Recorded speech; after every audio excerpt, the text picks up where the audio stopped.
Good morning everyone. अब मैं आपके पार्ट 15 यशोधरा की व्यथा पर प्रकाश डालने जा रही हूँ, जिसके राइटर हैं मैथिली शरण गुप्त।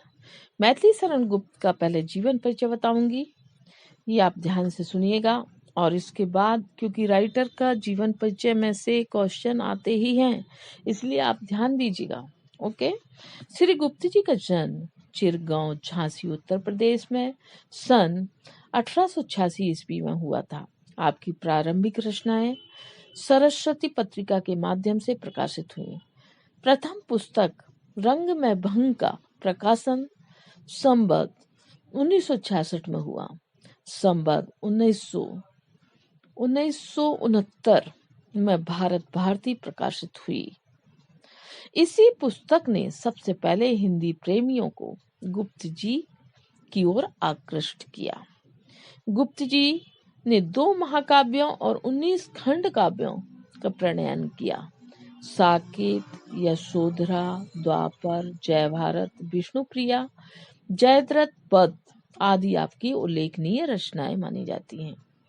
आप राम भक्त कवि और भारतीय संस्कृति के अनन्य प्रस्तोता हैं। आप जीवन का लक्ष्य संन्यास की नहीं पुरुषार्थ को मानते हैं। मतलब ये जो जीवन का लक्ष्य है, ये संन्यास को नहीं मानते बल्कि पुरुषार्थ को मानते हैं। काव्यों के चरित्रों में उदात्त परिकल्पना आपकी सर्जनात्मक प्रतिभा का परिचायक है।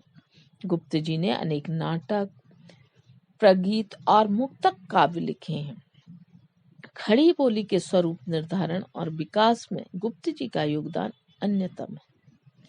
आज जिस संपन्न भाषा के हम अनायास उत्तराधिकारी हैं, उसे काव्य भाषा के पद पर प्रतिष्ठित करने वाले आप ही प्रथम कवि हैं। वैदिक की दृष्टि से आपने जितने प्रकार के छोटे बड़े छंदों का प्रयोग किया है, वर्तमान युग में कदाचित किसी ने भी उतने छंद प्रयोग नहीं किए।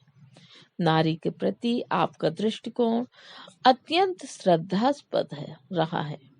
आपकी रचनाएं राष्ट्रीयता से ओतप्रोत हैं।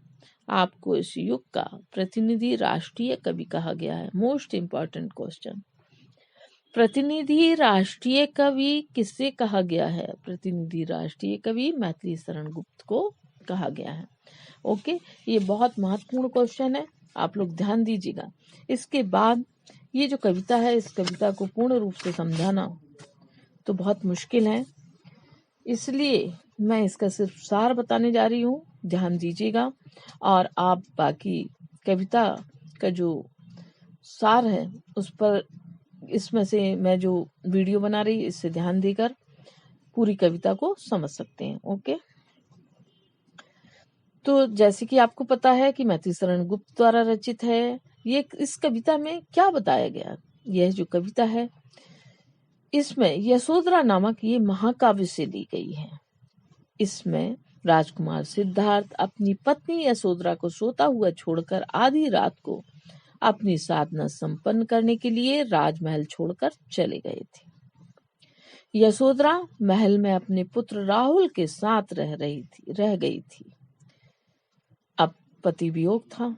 वियोगिनी यशोधरा इस कविता में अपनी विरह वेदना को प्रकट कर रही है। तो हर मौसम में उसकी व्यथा कैसी होती है, इसका वर्णन है। यशोधरा अपनी सखी को संबोधित कर रही है। इसमें कवि ने प्राचीन 6 ऋतुओं का वर्णन किया है। और 6 जो 6 ऋतु हैं, उसमें उसका विरह वेदना किस तरह से होती है, उसका भी वर्णन किया है। एक के बाद एक ऋतुएं आती हैं और गृहिणी की यशोधरा की विरह वेदना को बढ़ाती हैं। यशोधरा का विरह और सिद्धार्थ का तप, साधना का ताप ही ग्रीष्म की तपन है। वो क्या कहती हैं कि मेरा जो विरह है और जो उनके पति सिद्धार्थ का तप है, तो जो ग्रीष्म में गर्मी है वह उसी का ही असर है। वर्षा मानो करुणा का प्रतीक है। शरद ऋतु सिद्धार्थ की शांति और शोभा को प्रदर्शित करती हुई यशोधरा के विरह में वृद्धि करती है। शिशिर की ठंडी सांसें, प्रिय का शीतल स्पर्श है।